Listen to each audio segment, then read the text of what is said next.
Ramen is one of those things that elicits that kind of like nostalgia and longing that people want. That balance of that noodles and soup matching together.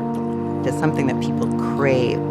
It's like a drug.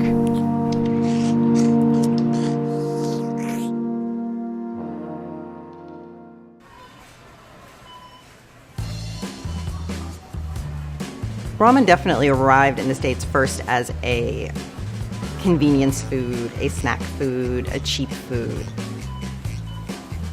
It's sort of unfortunate because I think people had a real idea that it was something that you eat when you can't afford to eat anything else. I've had a lot of instant ramen. That was the easiest meal to make around the house. The go-to food where you don't have like many other things. I would say ramen really hit the mainstream when a chef, then a young chef called David Chen, decided to open a noodle shop. And he was Korean American. He had lived in Japan for a long time. He said that he had to start making ramen because he could not get good ramen in New York. It's a food group of its own, and they literally cook the shit out of it. He knew from having lived in Japan that ramen was just a common food. It wasn't something that people thought about that much. They took it for granted. And so he had this idea that has become very prevalent in American food, at least what you would call like hipster cuisine, which is to take something that's considered kind of low and bring it up high. So when you talk about elevating a food, things get very complicated. We don't want to seem like we're being snobbish about things like cheeseburgers or ramen. A way that you don't want to elevate food is just by putting some foie gras on top of it or sprinkling some gold leaf on top. When a food is about to be elevated, usually the first thing is all about authenticity. It's going to be just like in Tokyo.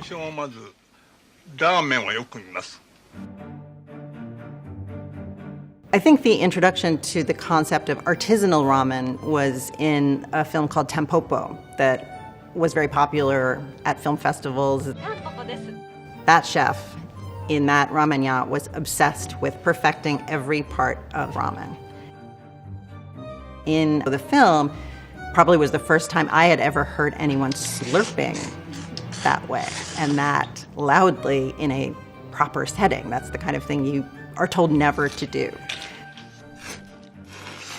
I learned later that there's actually a reason for it, which is that the broth of ramen is so hot that you really can't eat it unless you learn to suck in air at the same time. That's fucking hot. That's 72 Celsius. You burn your face off. There's infinite amount to learn. I mean, you can really go micro on the noodles, for example. And I would say at least 70% of the products that we make are ramen noodles. Within the ramen noodles that we make, we have about 600 different types of ramen noodles that could be different from the type of flour blends, the mixture of the water and the ratios, the textures, the thicknesses, the color. And it really starts with the soup. And so if the chef has a specific type of soup or type of ramen they're looking to create, then it's a very good base starting point for us to start that conversation. What is the last meal before I die? Ramen, I hope.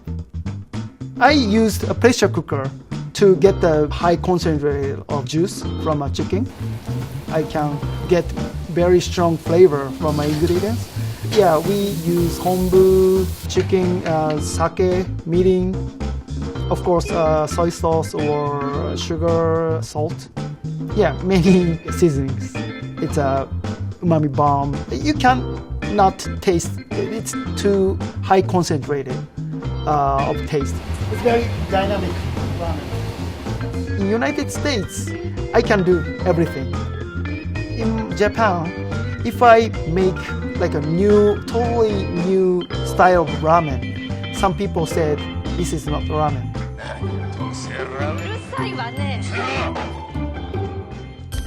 It's very boring to me, that feeling. They really respect old style. Keep doing old style. I just want to go to the new world, which is United States. Then I can do more freestyle, and then people enjoy.